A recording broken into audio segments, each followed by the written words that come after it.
Hey, Professor, you're muted. Oh, I'm sorry. Geez, thank you for letting me know. Okay, let me start over. Okay, administrative stuff first. So I sent the wrong assignment, or well, I sent your assignment to another class, and so no one really told me about that till yesterday. My mistake. I sent it out yesterday. I don't know if I was more surprised that nobody let me know until last night, or that nobody from my other class was like, "What the hell is this?" Like, you know. But either way, you have the assignment to practice. Just make sure that you do those problems, understand the concepts before Wednesday of next week, which is when we have our final. So we do not meet on Monday of next week. We do not meet. So we only have today, and then we have this Wednesday, and then we don't meet again until the following Wednesday for the final. So my plan is to get through one more topic today, and then I want to spend all of Wednesday reviewing for the final, because the final is going to be an important exam for many of you. I am going to be replacing your lowest test score with your final exam grade. I will also be factoring in anyone, the cameras, attendance, things like that. And then everyone gets the 5-point bonus for me losing 12 pounds or whatever. So the final exam is really an opportunity to kind of dig yourself out of a hole if you're in one. So I want to spend all of Wednesday reviewing. So I will have a review. I'll send out that review to you hopefully in the next day or two. That way on Wednesday when you come, you'll have a copy and we can just go through that. Okay. It'll be a long test, the final, because you get 2 hours, 45 minutes for that test. So I anticipate it's going to take you that entire time period.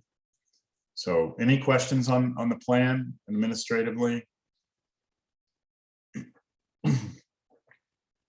Okay. Today we're going to cover systems of equations where we have 3 equations and 3 unknowns. All right. So that's our plan. And, like I said, we're going to review for the final. So when we were going over systems of equations last time, we did 2 equations and 2 unknowns. And I gave you 2 different ways of doing it: substitution and elimination, right? We talked about the different methods to solve these systems, right? And I gave you a set of rules, right? Well, I have those rules more formally now in our notes. Oh, by the way, this is your homework assignment. So I will send this out as a file later, the homework for tonight. This is it. I just made it the second page of this file. So with the method of elimination, the things that you're allowed to do, the rules, you can interchange any 2 equations of the system. So you can, change the order that the equations appear. You can multiply or divide both sides of the equation by anything other than 0. We did that last time. And then we can replace any equation in the system by the sum or difference of that equation and a non-zero multiple of any other equation, which is basically saying that you can take any 2 equations, add them together, whatever that answer is, you can replace one of those 2 equations with that answer. Those are the rules for solving systems of equations, formally presented to you. So now what we do is we look at systems of equations, 3 equations, 3 unknowns. So let's first remind ourselves when we had 2 equations and 2 unknowns, right, from last time. Let's say we had like x plus y equals 4. And let's say we had like x minus y equals 8. Then if we tried to solve this system of equations, geometrically what it would represent is, well, this would be a line, right? And then this is also a line. And so the solution to this system of equations is that point, right? Is the point of intersection of 2 lines. Now, we did talk about it is possible that they don't intersect, that they're parallel, and then there would be no solution. Or we could say that they're the same exact line, which means you would have infinite solutions. So that's 2 equations, 2 unknowns. That's what it means visually and geometrically. Now, what is it? What is a system of equations with 3 equations, 3 unknowns? Well, first we need to know what what an equation with three unknowns looks like. So I'm going to give you an example. Here's an example of a three variable equation, three variable linear equation. We've never studied these, okay? So it's weird that we're solving a system of equations with three equations and three unknowns if we've never even looked at what a linear equation in three variables is. So if I take x plus y, but now I add a third variable plus z, and let's say I say that equals 4, what is this visually? I mean, we know what x plus y equals 4 is, it's a line, but what's this, right? Well, it turns out that this is what is referred to as a plane. Okay, a plane, not a plane that flies through the sky. This is a flat sheet of paper. Okay, so visually, it's three-dimensional. It's not two-dimensional like a line on a flat sheet of paper. It's actually a three-dimensional sheet that goes forever in every direction. Okay, that's what an equation with three unknowns looks like. So I've been using Desmos this semester, right? I've been using Desmos, and if I type in here x plus y plus z equals 4, it doesn't know what to do, because Desmos is only good at two-dimensional stuff. All right. So there is some software that you can use, not software, a website you can go to for three-dimensional stuff, and it's called Geogebra.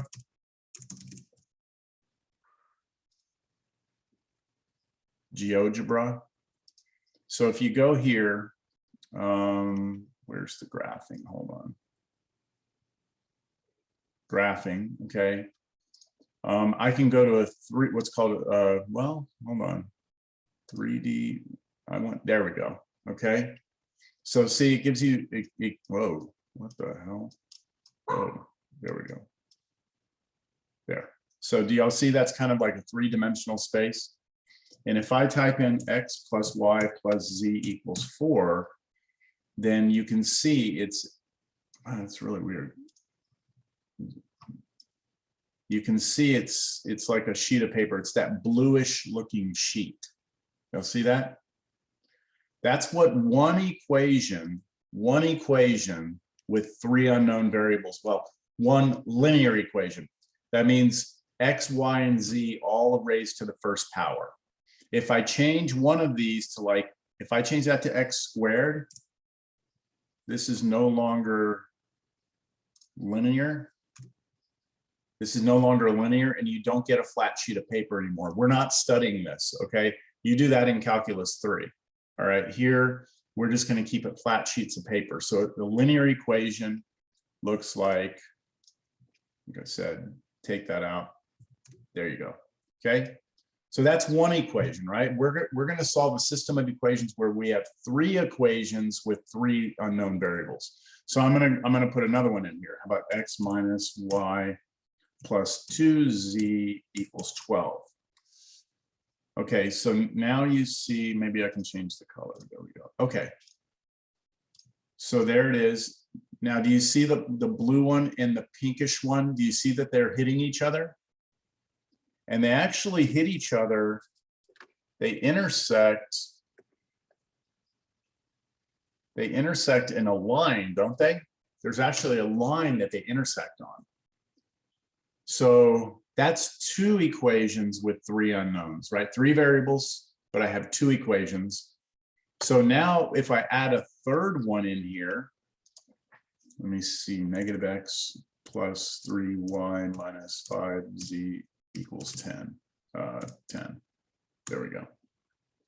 Okay, I need to change that color. So it's purple. Okay, this is getting hard to see. Let me tweak something here so that it does what I want. There we go. That might work. Okay, so these are three of them, and they all hit each other down here. Can you all see that right there? Is that where they hit each other? I'm trying to figure out. Yeah, there it is. It's right there. All three of those hit each other. Oh my gosh. Okay, this is turning out to be a disaster. Okay. They all hit each other, it looks like right there. And that's a point. Okay. So that's what we're trying to do. We are trying to take 3 flat sheets of paper, 3 planes, and then figure out where they all hit each other at the same time. And that would be our solution to the system of equations. Do you all understand, like visually, what we're trying to do? We're not going to graph these things because it's too complicated right now in this class to try and graph things in 3-dimensional space. We haven't even learned the things you need to learn to do that. But I just wanted to give you like a physical representation of what we're trying to do. All right. Okay, let's get down to actual mechanical process of it. All right, so we've already talked about the method, what we're allowed to do. This is just a formal kind of like, hey, what's a system of 3 equations containing 3 variables? Well, when you have 3 sheets of paper, they can hit each other all at a single point. Okay, so that's one possibility, is that all the planes hit each other at one point. You could also have a weird situation like this, where they all hit each other, but they intersect on a line. Okay.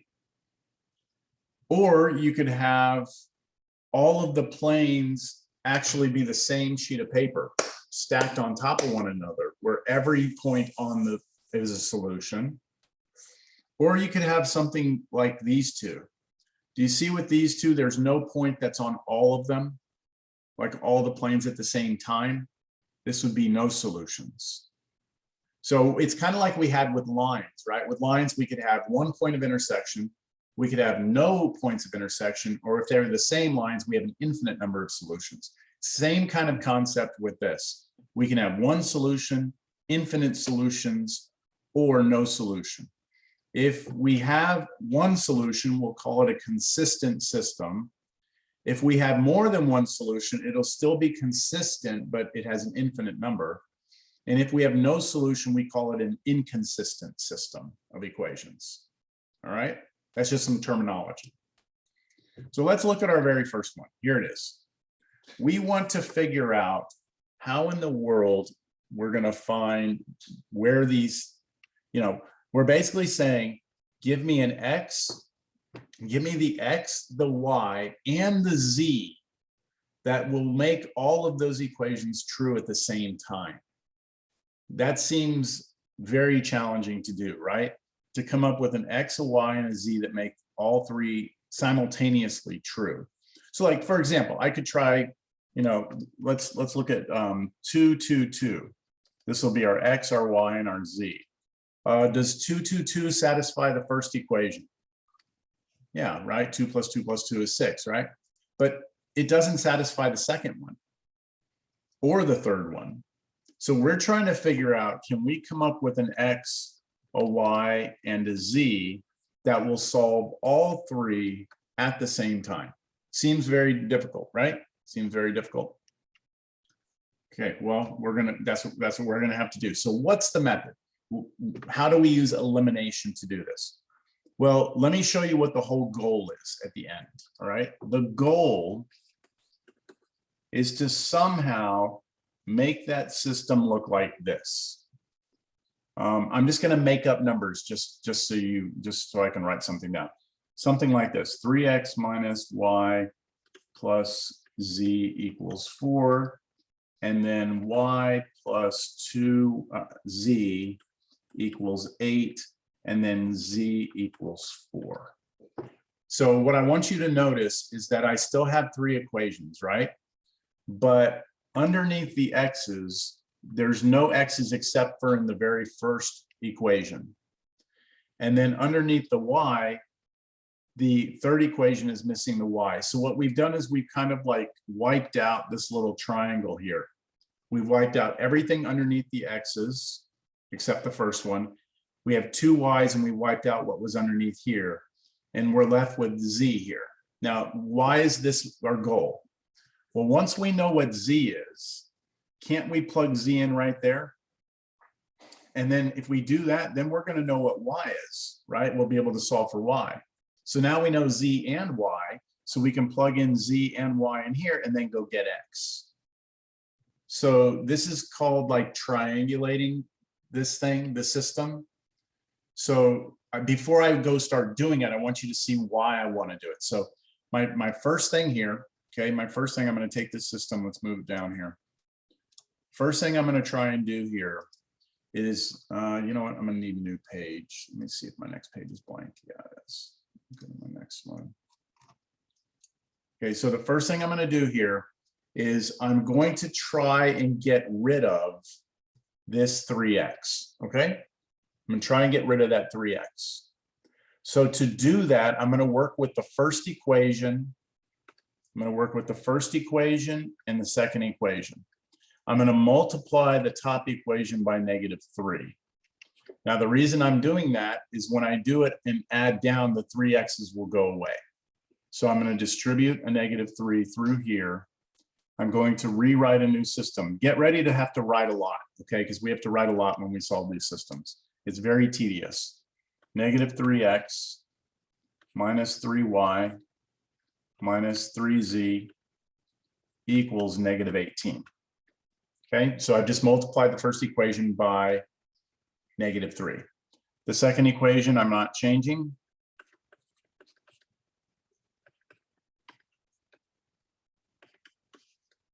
And then the third equation I'm not changing.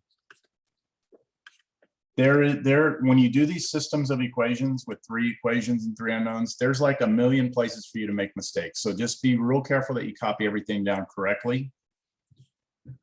Okay, so I'm allowed to do that, right? I can multiply any equation by any number other than 0. So I multiplied the first equation by -3. Doesn't change anything as far as answers. Well, everything will still be the same answers.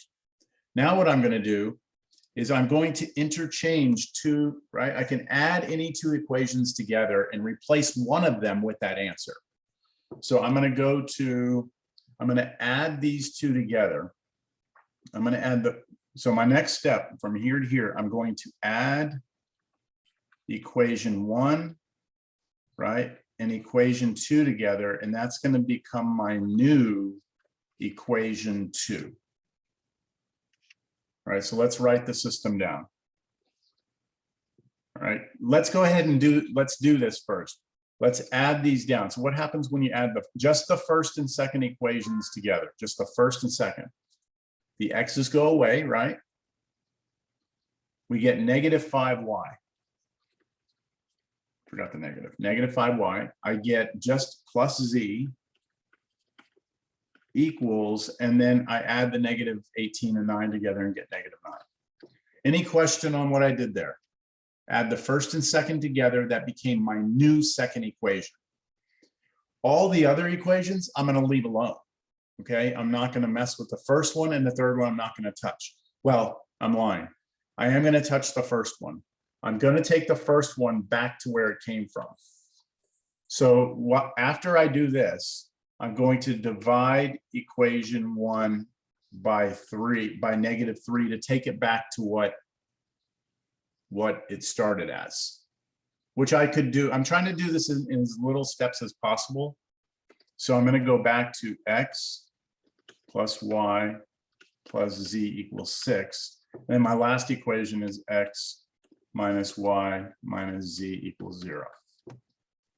Okay, so a lot happened there, right? I multiplied the first equation by -3, so I could add down and make the x's go away. When I added down, that became my new second equation. But to make my numbers nice, I took my first equation back to where it came from by dividing everything by -3 again. Questions? We're good. I've cleared out the underneath the x, right? The first one. Now what I'm going to do is I'm going to go after trying to clear this blue one out. So to do that, I think what I'll do is I'll multiply the top equation by -1. Okay, and distribute through. So my top equation becomes negative x minus y minus z equals negative 6. My second equation is negative 5y plus z equals negative 9. And then my last equation I'm not touching. Okay, so on that step from here to here, all I did was multiply equation 1 by negative 1, right? That's all I did.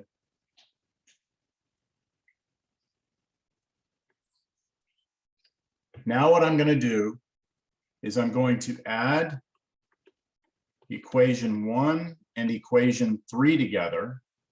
So I'm going to add these two together, and that's going to become my new equation 3. Let's do that. So if I add equation 1 and 3 together, the negative x and x cancel.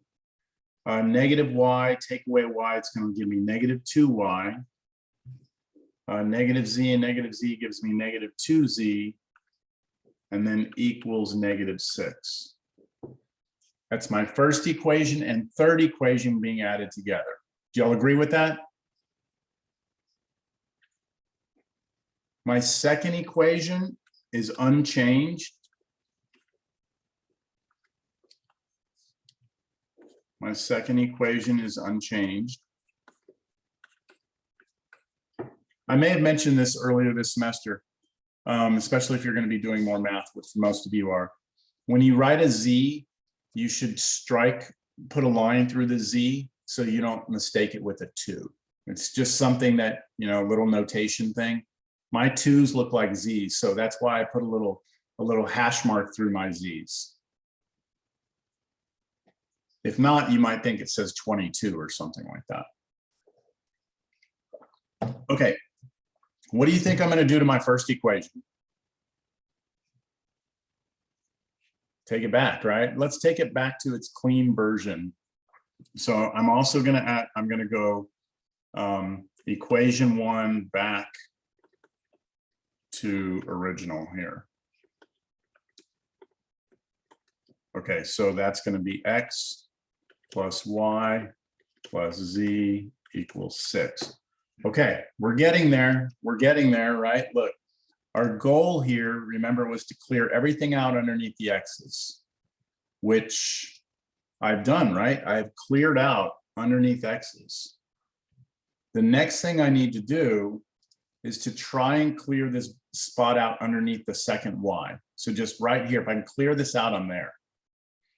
So what I'm going to do now is I'm just going to work with these two equations here, all right?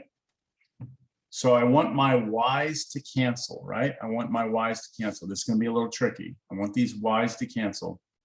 So I'm going to multiply the top equation by 2, which will create a negative 10y there, and multiply the bottom equation by negative 5, which would create a positive 10y. And do you see that if I do that, they'll cancel? Yeah. But I've got to do that through to everything, right? All three. So let's let that be my next line. So I'm going to do multiply equation 2 by 2, multiply equation 3 by negative 5. Let's do it. I'm not touching equation 1. X plus y plus z equals 6. And now when I distribute that 2 through, negative 10y plus 2z equals negative 18. And then I'm going to pass a negative 5 through the second one. I mean, sorry, the third one. Positive 10y, positive 10z equals 30.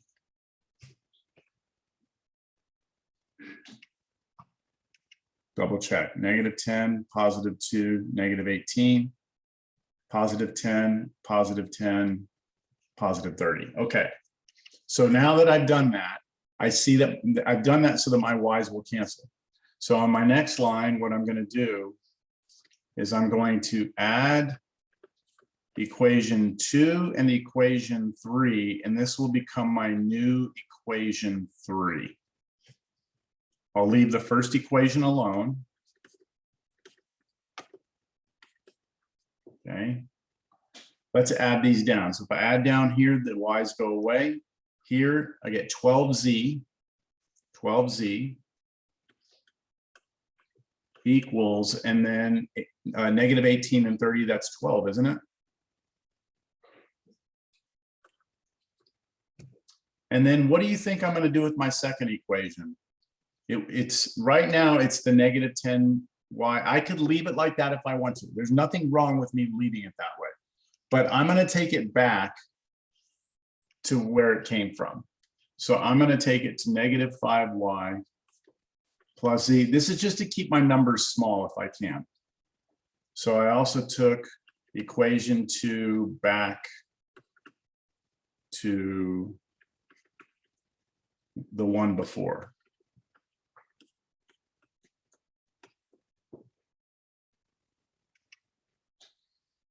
Questions? We've done it. We've got nothing under the x's, right? It's cleared out, and we've cleared out that. So now we should get to the final process or step in this process, which is called the back substitution step. We're going to now do back substitution, which we'll just call it the BS step. I like to say that it's the BS step. All right. We're going to do back substitution. So we start with the third equation. We know that 12z, right? Equation 3 says that 12z equals 12. If I divide both sides by 12, I get z is 1. Okay, so I know what z is, right? Now, equation 2 says that negative 5y plus z must be negative 9, but I know that z is 1. So I can go and just plug in a 1 there for z. And then this is a little linear equation. I can solve this for y. So this is negative 5y equals, let's, oh, sorry, I went ahead of myself. That's a negative 9 on that. I was already thinking of the next step. I'm going to subtract 1 on both sides. That gives me negative 10. And then divide both sides by negative 5. You get y is 2. And then I go back to equation 1, which was the x plus y plus z must be 6. X, so let's see, y is 2, z is 1. That must be 6. So x plus 3 must be 6. Subtract 3 on both sides, x is 3. So your solution, the way we write it, you know when we were doing systems of equations with 2 equations, 2 unknowns, we wrote it as a point, like an x and a y coordinate. We are going to do the same thing for this. We're going to go x, y, z. Okay, that's our x, that's our y, that's our z. This is actually called an ordered triple. When we talk about a point, like on a flat sheet of paper, the x and y, we call that an ordered pair. When you're talking about x, y, and z, we call it an ordered triple. And there's actually a way to graph this. I don't want to get into this too much because, again, this is beyond the scope of this class. The way that you graph this point is you draw like an X flattened out like this. And then this is your x-axis, this is your y-axis, this is your z-axis. So it's kind of like you have a sheet laying on the ground with an axis coming up through the center of the sheet. And that's how we do it. So to graph this, you would go on the x-axis 1, 2, 3. There's 3. On the y-axis, you'd go 1, 2. So imagine coming. You don't have to do this. I'm just showing it to you. Okay. So that's x. That's x3, y2, and then you have to go up 1. So in 3-dimensional space, that would be where those 3 planes hit one another. Okay? It's a lot of work, huh? It's a lot of work. It's very tedious to do this, very tedious. So let's do something, because this is a pain in the butt. A lot of you have graphing calculators, right? If you have them, why don't you grab them? If you don't, it's okay. But for those of you who are going to be computer science, engineering, you know, something that you're going to be doing a lot more math, I highly recommend that you get yourself a graphing calculator. I'm not affiliated with any companies, but I would say that Texas Instruments TI is probably the most commonly used one. So you'll find a lot of references on that for doing that. A TI-84, a TI-86, a TI Nspire, what is it? Nspire, I think, like that. All of those, any 84, 85, 86, the ones I would be a little bit weary of are the TI-89 or the TI Nspire CAS. Now, if you have, you would know if it's a CAS, it would say it in the top right corner, it would say CAS up there. The problem with the 89 and the CAS is that they are super powerful. They do stuff that, I mean, they're extremely powerful. And so sometimes they're not allowed on exams.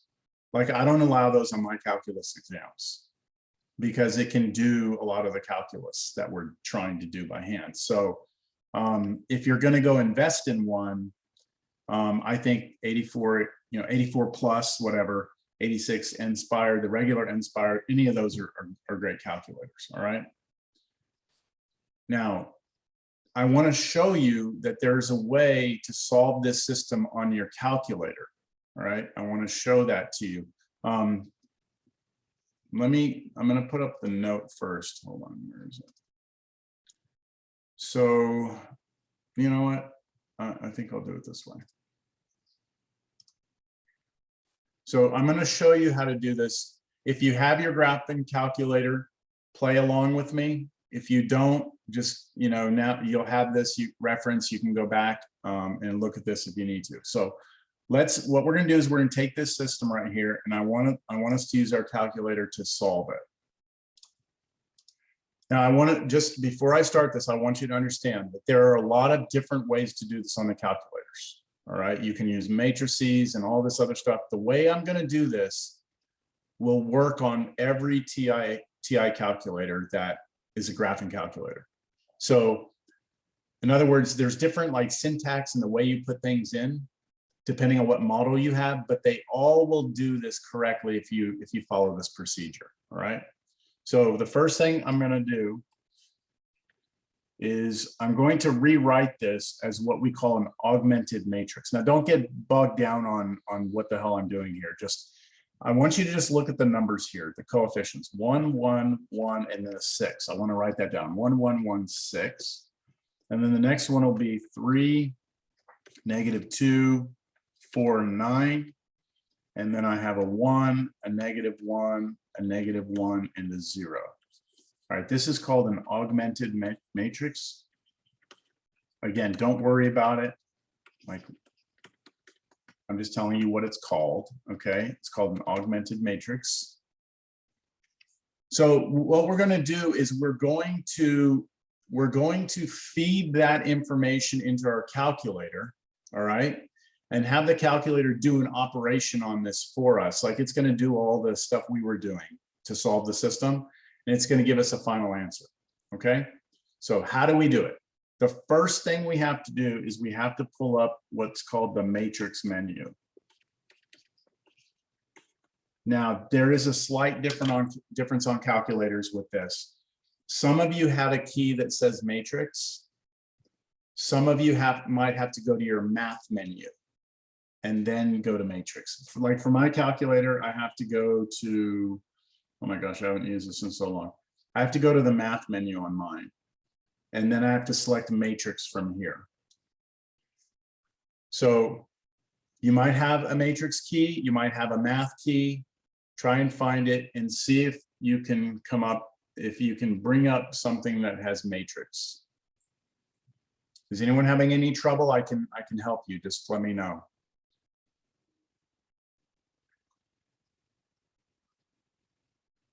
Those of you who have calculators, you got that? Everyone's good? Okay, now if you're in the matrix menu, there should be, you're going to have to scroll down. There should be something that looks like this: R, R, E, F with a parenthesis. It's an actual function. You have to go grab it. So look for it, see if you can find it. And let me know if you're having trouble finding it.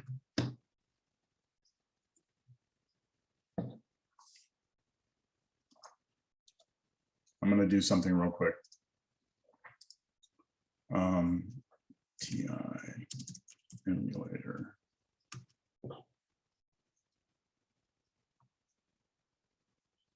There it is.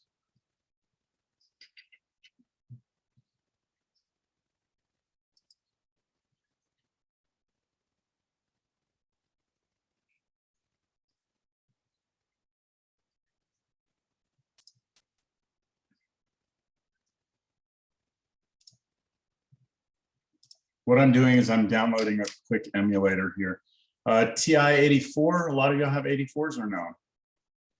No?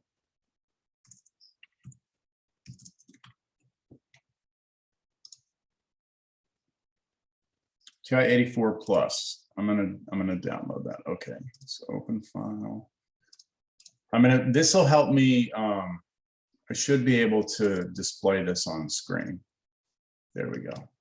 Look at that. That took me how long? I just downloaded a calculator on my calculator. So this is just to show you on this particular calculator, I go to my math menu. Okay, see that math? Oh wait, hold on. This one has a matrix one, doesn't it? Oh yeah, see the matrix one right above here, the blue. So I have to hit the second and then the blue. There we go. There's my matrix. Got that?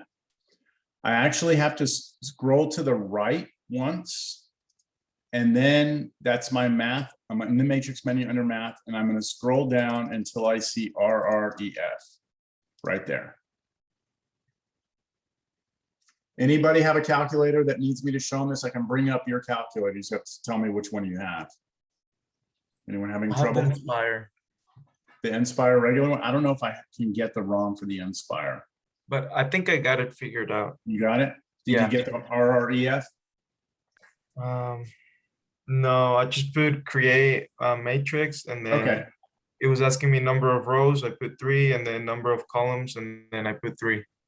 It should be, you're going to need 4 columns. 4 columns, okay. Yeah, but you're still going to have to call up the operation RREF at some point. So I'm not sure how that's going to happen with you.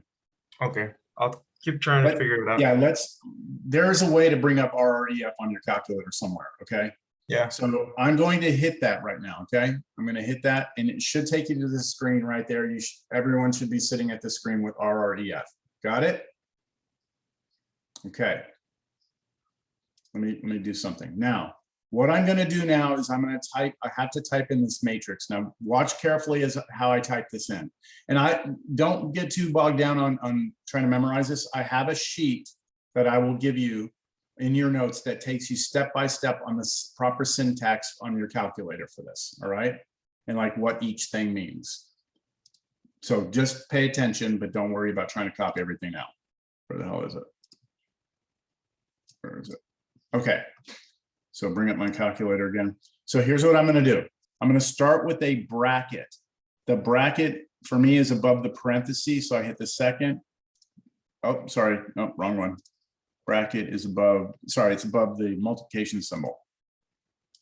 Okay, a bracket. What that does is it tells my calculator I'm about to start giving you a matrix, all right? And then I have to hit bracket again, and this tells my calculator that I'm about to put in the first row of numbers. Now, Jose, what you did is you used a different interface on your calculator that asks you how many rows, how many columns. I'm going completely around that. I'm doing something like, again, that'll work on all calculators, all TI calculators. So remember, first bracket says I'm starting a matrix. Second bracket says here comes the first row. I want to put in 1, 1, 1, 6. So I put 1, comma, 1, comma, 1, comma, 6. Okay, I've got my first row in. Now I need to end the row. So I close the bracket, which is above the minus key. Got it? Now, I'm going to do open bracket again. Let me double check something. Yeah, there's no comma now. There's no comma here. Just open bracket. That's telling my calculator, here comes the second row. 3, negative 2, 4, 9. So I go 3, comma, negative 2, comma. And by the way, when you do negative 2, make sure you use the negative key, not the minus key. Comma 4, comma 9. Okay, so I've given it the second row. I'm going to close that row with the bracket. I'm going to start my third row with an open bracket. 1, negative 1, negative 1, 0. 1, comma, negative 1, comma, negative 1, comma, 0. Close that row off. Okay, I'm done, right? I'm done. Close the bracket again to close the matrix off. And then finally a parenthesis to close out the RREF function. Now you're probably wondering, what does RREF stand for? That's something you would study in linear algebra. If some of you have to take linear algebra down the road, it stands for reduced row echelon form. It's not important today, but just so you know, that's what we're doing. I'm going to hit enter. Ready? Here it comes. Okay, look at the output. Okay, the output is this here. So I'm going to write down what it did. It gave me this output. Let me see. I'm going to have to move that to a different screen so I can read it. Oh, well, I don't need to do that. I know what it says. Okay, so what it gave me was this. 1 0 0 3 0 1 0 2 0 0 1 1.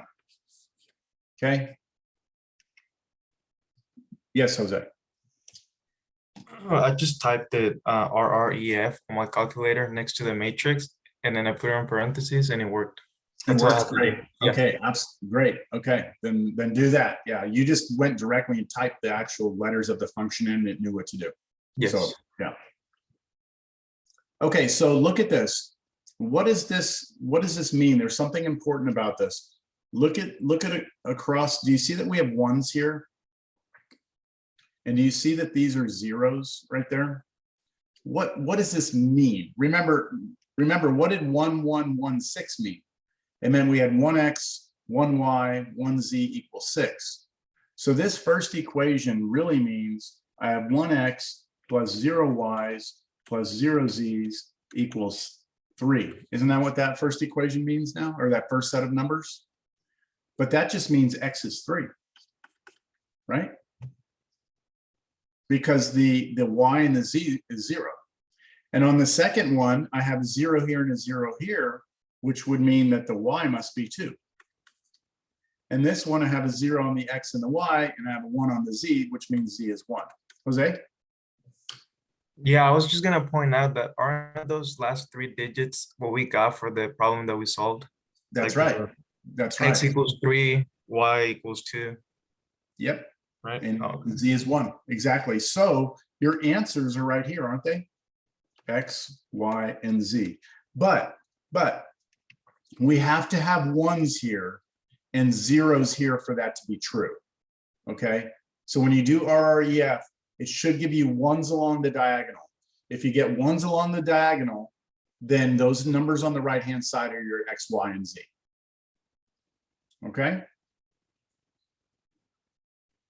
So I recommend that you learn how to do a system of equations on your calculator. If I ever see you down the road in Cal 2, we will get to a section where we have to solve a system of equations, and it's going to be like 6 equations, 6 unknowns. And I'm going to want you to do it on your calculator. And if you have no idea what to do, then you're going to have to do it by hand, and it's going to take you 45 minutes. So 6 equations, 6 unknowns would work the same way. Imagine you had 6 variables, right?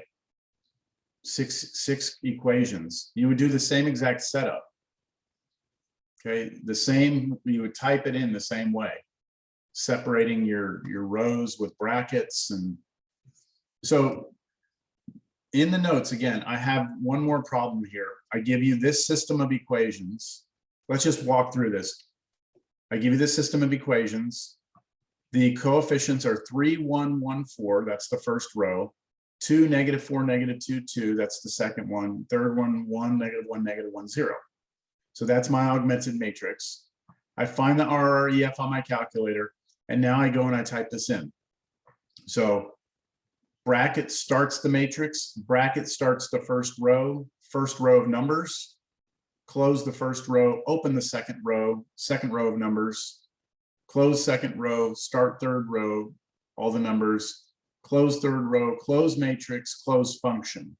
Hit enter, and then there you go. You've got your diagonal 1, 1, 1, and those are your answers for X, Y, Z.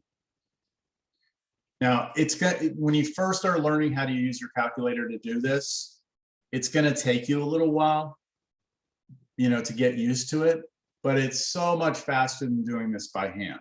So much faster. So I highly recommend you learn this. All right. Questions? Okay. Let's get back to our notes.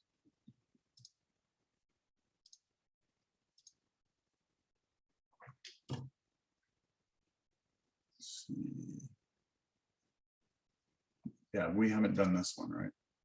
So what do y'all want to do here? We have to make a decision.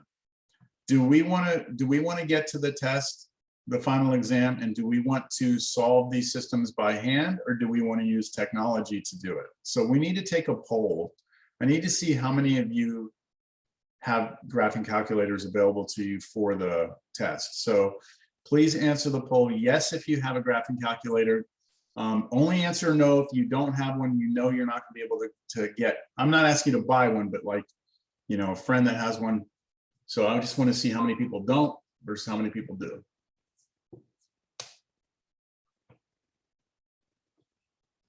Yeah, we have a lot of people that don't have graphing calculators. Yeah, so there's eight people that don't. So, my thing is, again, I don't want you to have to go invest in a calculator, spend $150 on a calculator. But if you're a STEM major, it's time. It's time. You need a tool to help you get through the rest of your classes with graphing of sine functions and cosine and tangent, which is coming in pre-cal. You're going to need it, and it has all these other useful features like solving systems of equations. So since more than half of you that have responded don't have them, we're going to have to do it by hand. It's not fair to allow some people to do it with a calculator and spend 3 minutes on the problem on the final, and then other people do it by hand, takes them 20 minutes to do it. So we're doing it by hand. All right. Okay, let's solve this system. The good news is if you have a graphing calculator, you'll be able to check your answer, right? You can check to see if you did it right. So I'm going to try and solve this system. What I'm going to do is first try and eliminate the x's, all right? So I'm going to try and clear those out, which means I'm going to start with, let's start with the 4x. I'm going to try and kill that off. So I'm going to multiply the top row by -4. I'm going to move faster here now, okay, because we've done one. Multiply the top row by -4. Be really careful with your signs. That's the top row by -4. The second row, second equation, I'm going to leave alone. Gosh. And the third equation, I'm going to leave alone.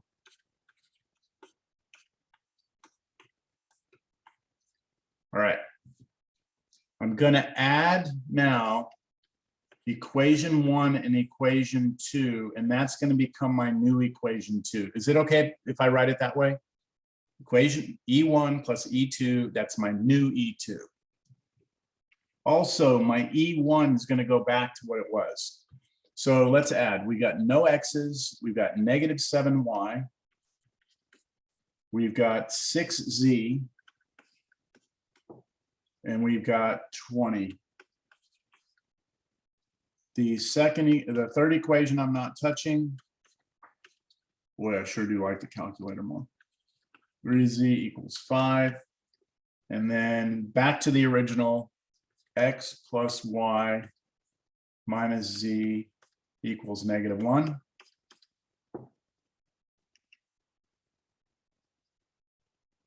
What should I multiply by now? What equation gets multiplied by what?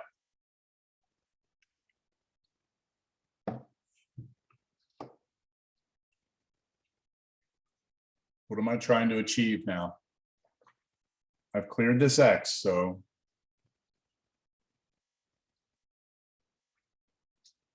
Would you multiply the top one by -2? top one by -2, good. If we do that, that's going to give us a -2x here. It'll cancel with this 2x. So go ahead and pass that through.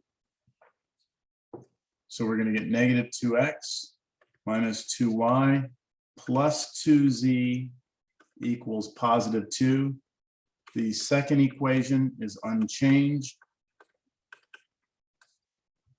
My third equation is unchanged.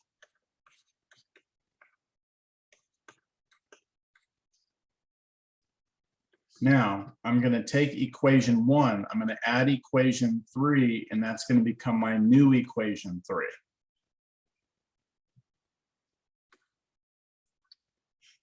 So if I add equation 1 and 3 together, the x's go away. I get -4y. I get -z equals 2 and 5 add up to be 7. My second equation I didn't touch. And my first equation, I'm going to go back to the original again. Any questions? Be right back. Hold on a second. I gotta let my dog out. See if y'all can figure out the next step.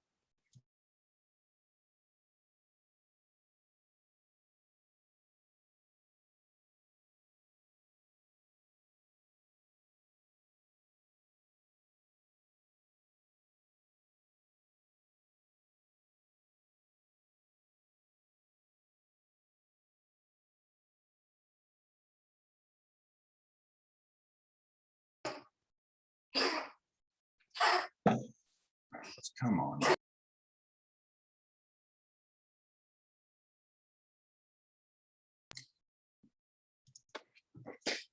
Okay, sorry about that. So what do y'all think? What should I do here? I'm trying to get rid of what here? Would you multiply the second row by 4? Okay, and that'll make it a -28y. So what do I have to multiply the third one by? Would be -7. -7, good. Does everyone see that? The whole point here is trying to get these y's to cancel. So if we hit this with a 4, it'll become -28y. We hit the bottom with the -7, it'll become +28y. And that will allow the y's to cancel. Any questions? In the calculator better? Okay, so multiply through by 4, I get -28y plus 24z equals 80. Okay, remember that 4 goes through to everything on the second row, right? And then here to here, I get 28y. Let's see, negative times negative is +7z. Oops, 7z equals -49. All right. Now, let's take equation 2. Let's add equation 3. Let's let that become the new equation 3. So when I add down, what do I get there? Is that 31z equals, are we going to get lucky? Is that also 31? No, it's not, is it? Yeah, it is 31, isn't it? Very nice. So I'm adding the second and third equations together. Come on, dude. Dog's having a coughing attack over here. Sorry. I'm about to remove him from the premises. Okay, now my second equation, I'm going to go back to what it was. My second equation is going to go back to -7y plus 6z equals 20. Again, I'm just doing that to keep my numbers small. X plus y plus minus z, I'm almost messed up there, equals -1. First equation back to original. I'm there. I've got nothing under here, nothing under there. I should be able to do my back substitution now. So with back substitution, equation 3 tells me that 31z equals 31. Divide both sides by 31, I get z is 1. Equation 2 tells me that -7y plus 6z equals 20. But I know z is 1. So this becomes plus 6 equals 20 there. Subtract 6 on both sides, and I get 14. Divide both sides by -7, I get -2. And then equation 1 is x plus y minus z equals -1. I know that y is -2, so this becomes -2, and I know that z is 1, so -1 equals -1. X minus 3 is -1. Add 3 to both sides, and you should get x is 2. And so we have the order triple. It's 2, -2, 1. Did anyone happen to do that on their calculator? Yeah, does that check out, Miguel? Yeah, it checks out, yeah. So let's see. I'm just going to show you on this, okay? I'm just going to show you how fast I can do that on my calculator. No, if I know what I'm doing on my calculator. Ready? Here we go. Turn on my calculator, clear everything out. I'm going to go to the matrix menu. I'm going to go over to math. I'm going to go to RREF. Be careful, there's an REF. Don't do that one, RREF. Okay, I'm going to start my matrix, start my first row. It was 1, -1, -1, -1.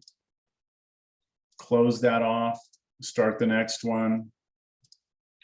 4, -3,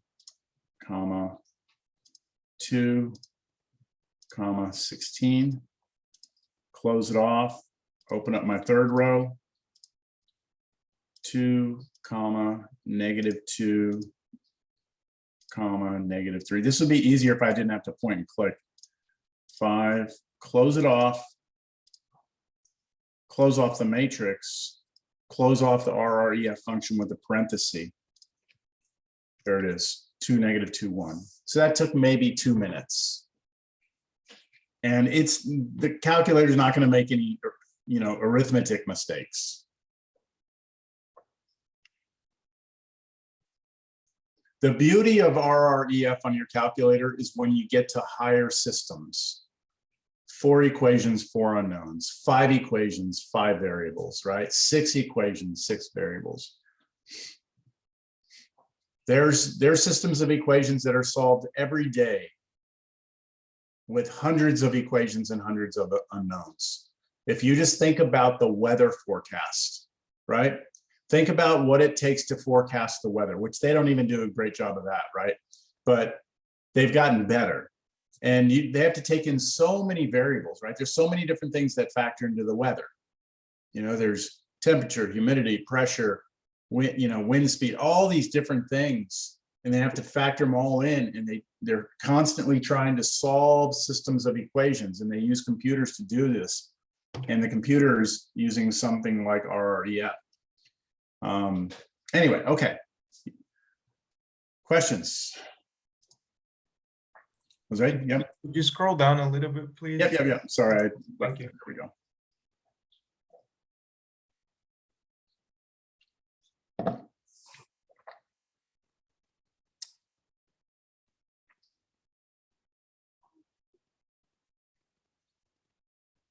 All right.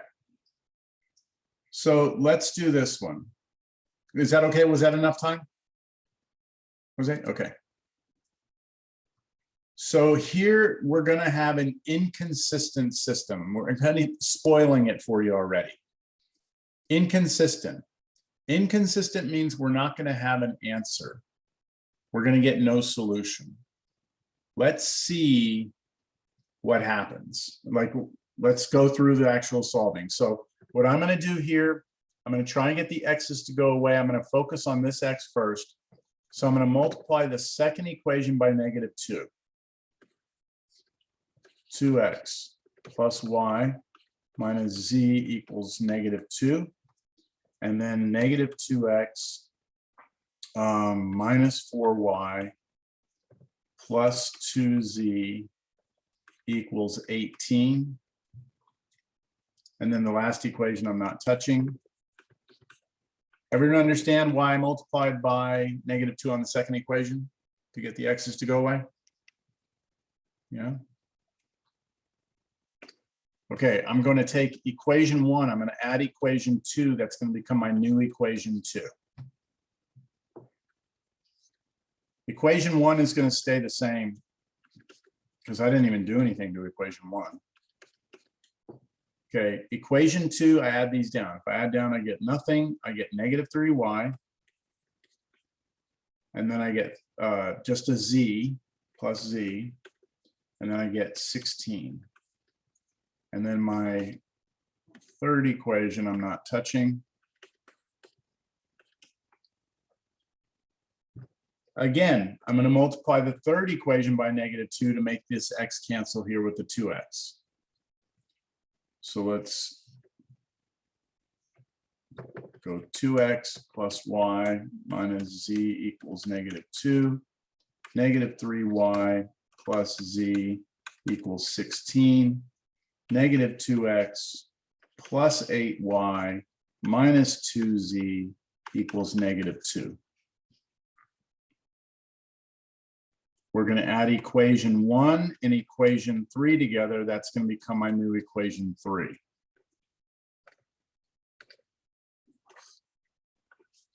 First equation didn't change.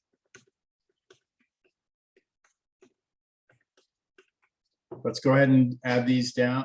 First equation and third together. The x's go away. I get 9y's. I get -3z equals -4. And then my second equation, I didn't even mess with that. So -3y plus z equals 16.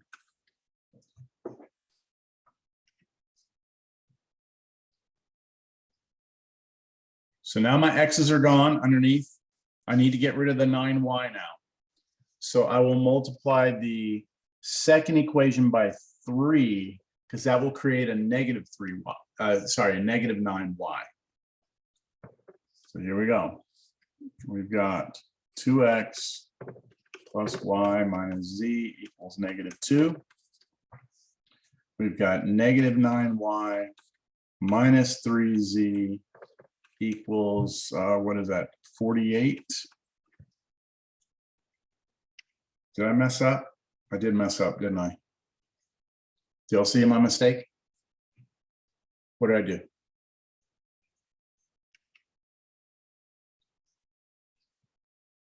I just made a mistake. -9y, what? Plus 3z, right? Is what it should be. I put a minus. See, that's how easy it is. And once you do that, it's over. I'm glad I caught that. And then here to here is 48. The bottom one is 9y minus 3z equals -4. Okay, we got the y's to match up. Now what we're going to do is take equation 2, equation 3, add them together. That'll become my new equation 3. The first equation doesn't change. Okay, when we add those two together, what happens? The y's go away and the z's go away. Do y'all see that? The y's cancel. Negative 9y, 9y add up to be 0. 3z and negative 3z is 0. So the bottom is 0 equals, and then the other side, 48 take away the 4 is 44. And 0 doesn't equal 44. We have an issue, right? You remember this happened last class? We got something like this, and this told us no solution. That's exactly what happens right now. We know no solution.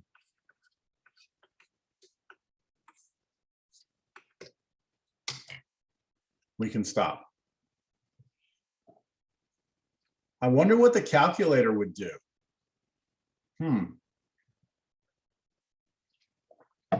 We should check. We should see what the calculator does, how it handles that. I'm going to have to, let me see what I can do. Okay, let me type in this system here. Is that all right if I type this in? Y'all want to see this? Okay, matrix over here, RREF. Okay, start it out. There we go. All right, so I'm going to go 2, comma 1, comma negative 1, comma negative 2. Close that row off, start my next row. Okay, 1, comma 2, comma negative 1, comma negative 9. Close that off, start my next one. 1, comma negative 4, comma 1, comma 1. I think I got that all. Close it, close the matrix, close the function with the parenthesis. Hard to see it. It's hard to see what happened here. I can scroll over. Do you all see that? Remember I said that you need to have ones along the diagonal? You have to have 1, 1, 1. You don't have 1, 1, 1, do you? Jose, you have a question? Yeah, I just got false on mine. Yo, yours said false? Okay, cool, that's good. This one, when I do it this way, it says 1, 1, and then look at the bottom is 0. And if I scroll over, it's a 1 here. So this bottom row is telling me 0 equals 1. Which isn't right. 0 doesn't equal 1. So no solution. So be careful. Make sure you're looking for the, that 1, 1, 1 across. You have to have that in order to say your answer, like on the previous one was 2, negative 2, 1. We had to have 1, 1, 1 here. Same with the one before it. 1, 1, 1. Then their answer was 3, 3, 2, 1. Okay, questions? Go down real quick. I didn't get the last Yeah, one. yeah. Bracket. Yep. Here, do you want this part? Yes. Okay.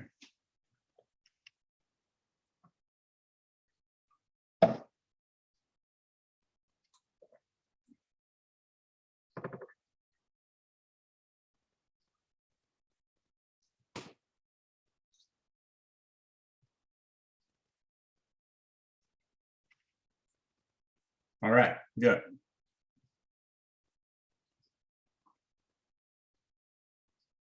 All right, we're going to try something. All right, we're going to do an application.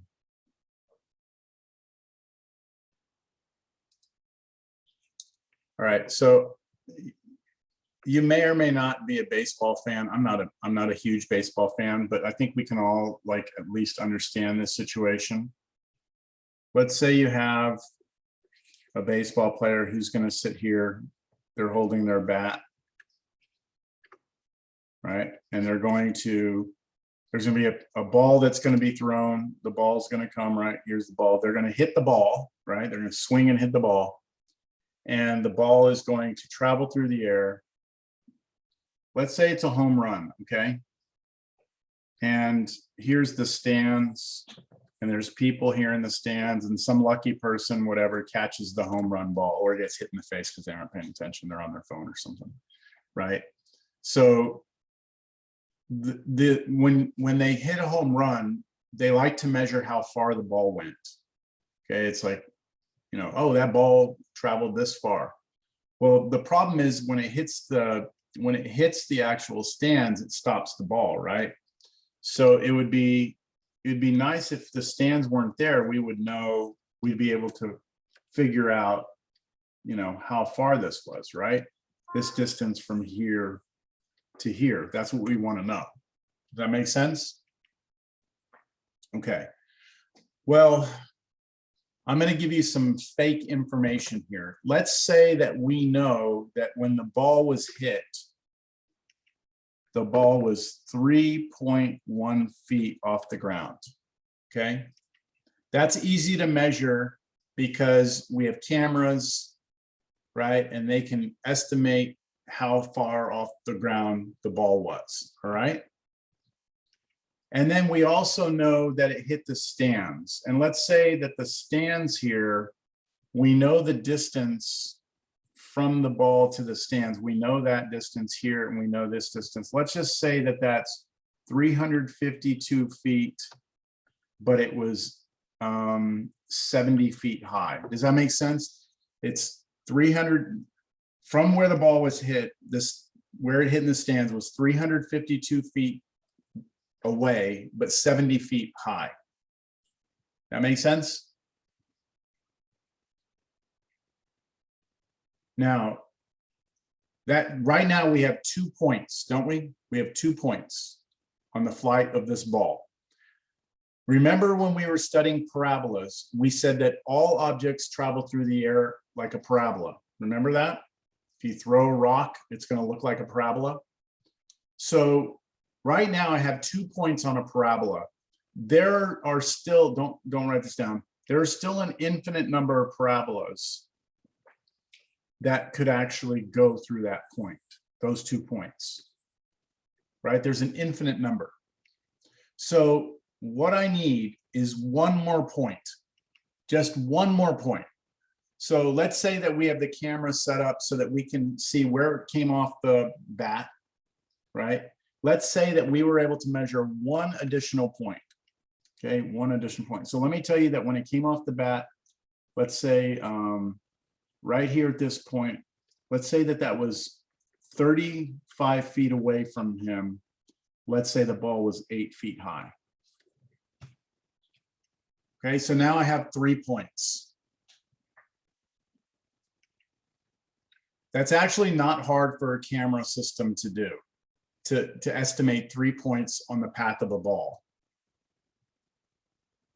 Got it? We got 3 points. My question is, how far did the ball go, right? Had it not hit the stands, right? If it had just kept going, it would land over here, right? Somewhere. Okay, so here's what this translates to. This is a parabola, right? All parabolas look like this. It's some function f of x equals ax squared plus bx plus c, right? That's what all parabolas look like. And this point right here is the x-intercept of that parabola, isn't it? It's the x-intercept. How do we find x-intercepts of parabolas? Set them equal to 0, right? So if I just knew what this function was, right? If I knew that, to find the x-intercept, I would set it equal to 0 and I would solve and I'd be able to tell you, right? With me? If we knew the parabola, we'd set it equal to 0 and I'd be able to tell you how far it went. Well, I'm going to figure out what the parabola is now. You ready? Here's how I'm going to do it. I'm going to use the 3 points. This first point where the ball left the bat, that is the point 0, 3.1. It has not moved left or right. We're going to call that the origin. and it's 3.1 feet high. I'm going to write the other points down. 0, 3.1. That's the first point. The other point was 35, 8. And the last point was the point 352, 70, right? So we have some parabola we don't know. Here's the parabola we don't know. Let me put it above this. We have some parabola. We don't know what the exact parabola is. We wish we did. Okay, this we don't know. But here's what I do know. When I plug in 0 into this, it should spit out 3.1, right? When I plug in 0, it should spit out 3.1. So when I plug 0 into the function, it needs to spit out 3.1. Let's plug 0 into this, okay? For what? 0 for x, right? 0 for x. So if I plug in 0 for x, what do I get here? C, right? 0, 0. So I just get C equals 3.1. Now, on this one, I know that when I plug in 35, I get 8. So let's plug in 35. A times 35 squared plus B times 35 plus C. That's what I get when I plug in 35. That must be equal to 8. 35 squared on my calculator. Just double check here. Yeah, 1225A plus 35B plus C equals 8. Okay, I have that information. And then if I plug in 352, I should get 70. So that means A times 352 squared plus B times 352 plus C must equal 70. I actually have to take 352 and square it, which is going to be a huge number. 123,904A plus 352B plus C must be 70. You follow what I'm doing here with the 3 points? Do y'all see that I have 3 equations and 3 unknowns? I can create a system of equations that would look like this. I'll start with this one. 23904A plus 352B plus C equals 70. The second equation is 1225A plus 35B plus C equals 8. And the last equation is a nice one, C equals 3.1.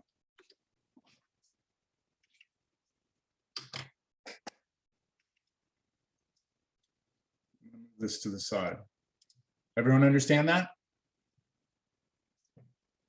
Now, I'm going to use my calculator. All right. I'm going to solve this system. I would not want to do this by hand. Okay, so I'm going to clear this out. I'm going to bring in my matrix menu. RREF. Oops, what did I just do?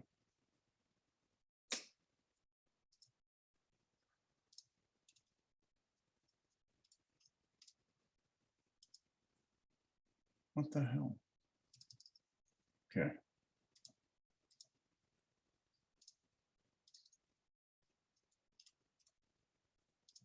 There we go. All right. So bracket. Okay. I have big numbers here. 23904, comma 352, comma 1, comma 70. Okay, that's the first set of numbers, first row. Okay, second row, I've got 1225, 35, 1, 8. Okay, last row is a little weird because we don't have X or Y, right? Or sorry, A or B, we don't have these. So 0, 0, 1, 3.1. 0, comma 0, comma 1, comma 3.1. Close it, close the function. Here it comes. I have 1, 1, 1 across. So here are my numbers. All right, it's my answer. I'm gonna have to put this on different screen while I'm writing here.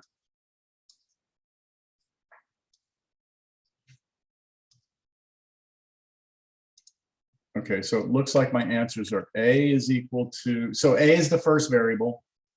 0.00152.106. I'm gonna go a lot of decimals here. 0.0867627. And then the last one, C, is 3.1.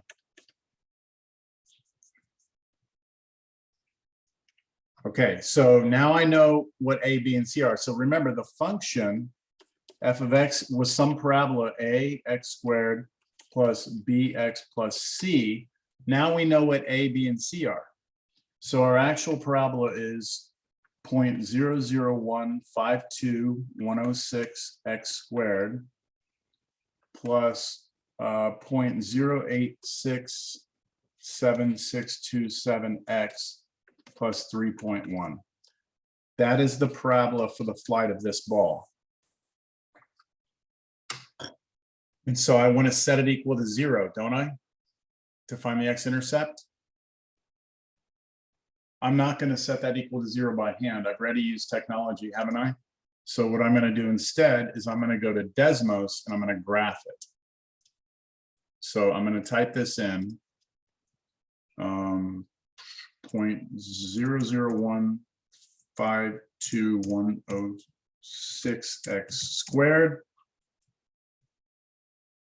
plus 0.0867627x plus 3.1.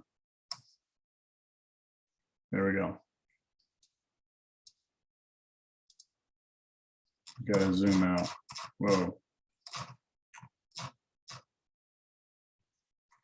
What the heck? Something's wrong.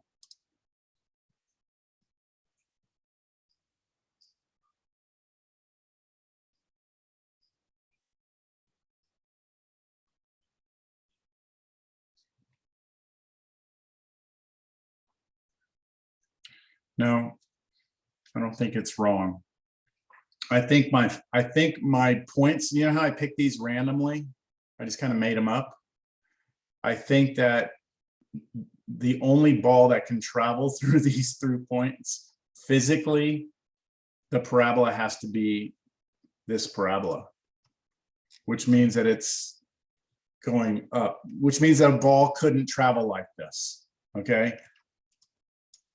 That's a pretty anticlimactic end here because I don't have any x-intercepts here. So in other words, because I made this problem up on the fly, which is my fault. If you were to graph this, let me go back to the graph. What's the point? 35, 70. Wait a minute.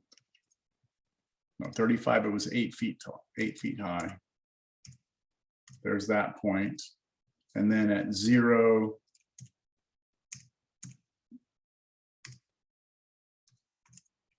there's that point. And then when it was 352, it was 70 feet. Was that right now? 352, 70. What's going on? Something is wrong.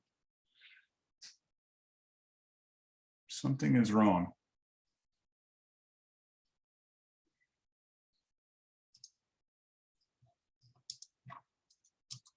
Come on.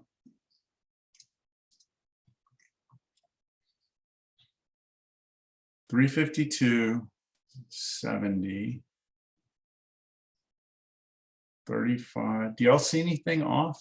Did I type it into my calculator? Did someone else get the same answers on their calculator or no? Did anyone try it?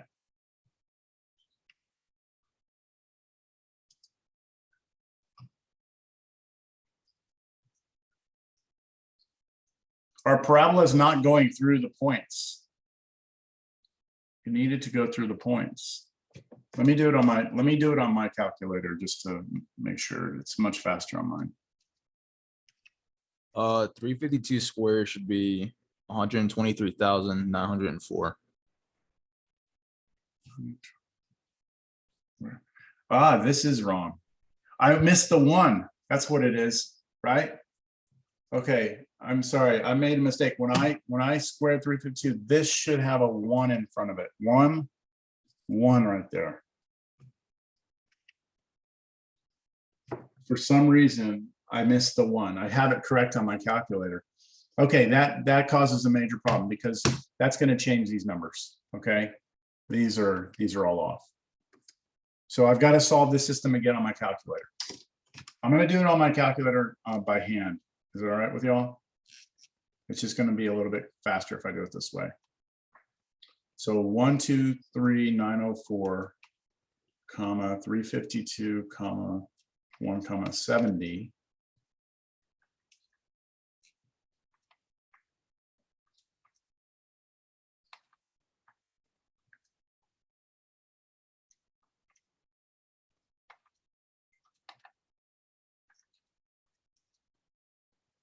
It's still not going to work.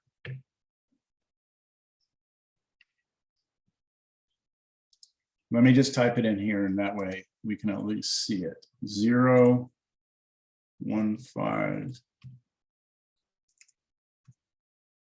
5, 7, 9, 7. This turns into 0.134473. Yeah, that's it right there. See, now I have a parabola going through all 3 points. See that? So look, unfortunately, all I demonstrated to you right now is that if I give you 3 points, okay, you can find the parabola through those 3 points. Physically, a ball could not do what is happening. You can't hit a ball 3.1 feet off the ground, okay, and then it be 35 feet away, it'd be 8 feet high, and 352 feet away, it'd be 70 feet high. If you did that, the ball would be breaking the laws of physics, is basically what this is saying. The ball would have to continue to go up forever, which wouldn't happen. So it's my fault because I made up the problem. I figured what I should have done is I should have put the ball, I should have picked my second point to be higher than this point. It should have been like, I don't know, something like 80 feet high or something. Then that would have fixed it. Okay, so let me show you a problem that I want you to contemplate. We have 10 minutes. I want to see if you can use what I just said. If I give you 3 points on a parabola, can you come up with a system of equations for those? Right? That's all I want you to do right now. I'm giving you 3 points on a parabola. Can you find the system of equations? Don't worry about solving it. Just see if you can come up with a system of equations. It's exactly what we just did, but with these points instead of the ones I gave you. What I'll do is I'll copy this and I'll put it on the page we just did, even though this was kind of messed up. I think if I put it right here, it should be able, you should be able to kind of use what we did here.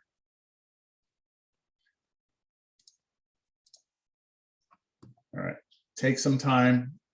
We only have 10 minutes, so take some time. See, let me know in the poll when you set up the system.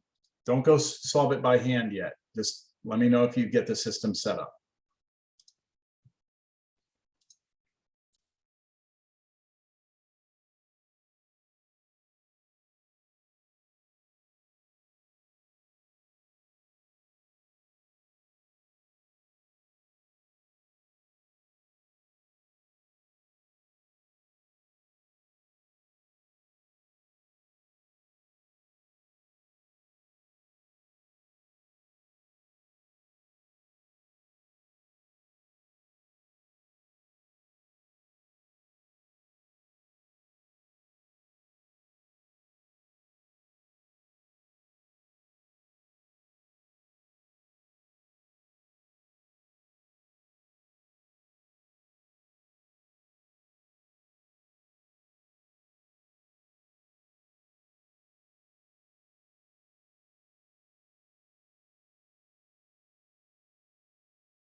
Okay, who would like to give me the first equation using the point -1, -4? Who has that?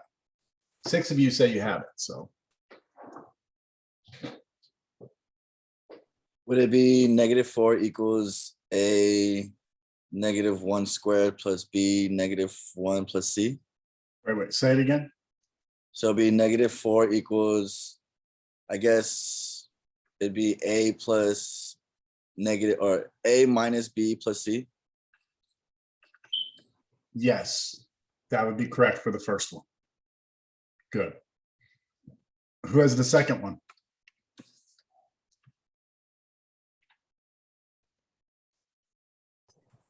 A plus B plus C is equal to 6. Yep, okay.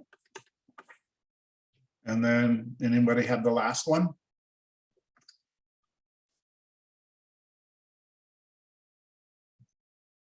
Would it be 3A plus 3B plus C equals 0? Close. Was that where you're gonna say? Which- I was gonna say 6A plus 3B plus C equals 0. Close. Oh wait, 9. 9. Okay, 9. good. 9. I'm sorry. Yeah, that's okay. 9A plus 3B plus C equals 0, right? Okay, so everyone, what's happening here is we're taking this as our X, right? We're plugging that X in here and here. When we plug in -1, we get -1 squared is 1. 1 times A is A. That gives us our A here. Now -1 goes in for X here, you get -B. And then C is, X is not on the C, so we just get C equals the -4. Then we basically plug in 1 into this and set it equal to 6. Then we plug in 3 for the X and set it equal to 0. That's our 3 equations. Now we'd have to solve this by hand, but has someone done it on their calculator yet? I did. What'd you get, Jose? What'd you get for A, B, and C? For A, do I give you just like the last 3 digits? Or the whole?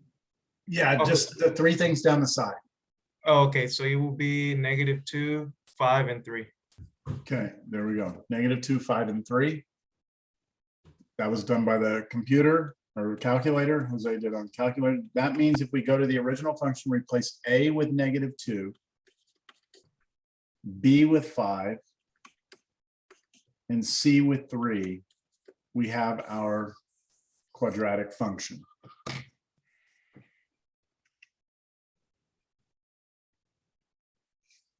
So I'm going to go to Desmos here because I want y'all to see what's going on. Get rid of all this. So we came up with a function. It was f of x equals -2x squared plus 5x plus 3. All right, there's the parabola we found, right? Now, what's supposed to happen is that parabola should go through these points. So if I plot the point -1, 4, -1, -4, sorry. And then I plot the point 1, 6, and I plot the point 3, 0. Come on.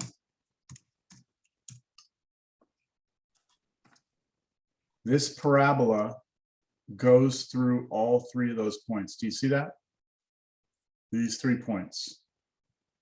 So remember, in order to define a line, you need 2 points. Give me 2 points, there's a straight line through them, right? 2 points make up a line.